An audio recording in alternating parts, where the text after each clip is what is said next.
ওটা পড়ছি, আল্লাহুম্মা ইন্না নাজআলুকা ফি নুহুরিহিম ওয়া নাউযু বিকা মিন শুরুরিহিম।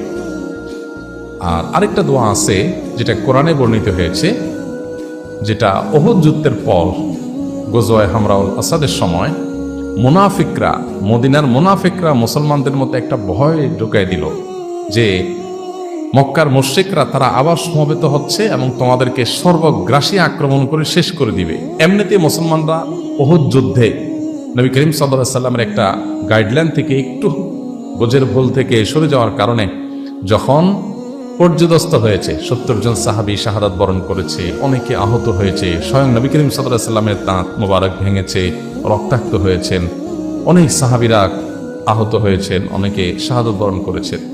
এরকম নানাভাবে পর্যদস্ত এবং কঠিন একটা সময়ে যখন মুনাফিকরা এসে মুসলমানদেরকে আবার ভয় দেখাতে লাগলো যে আসছে আসল বড় আক্রমণ, যাতে মুসলমানরা মানসিকভাবে একদম ভেঙে পড়ে, এই আক্রমণের কথা যখন তারা শুনেছেন তখন মুসলমানরা বলেছেন হাসবুনাল্লাহু ওয়া নি'মাল ওয়াকিল।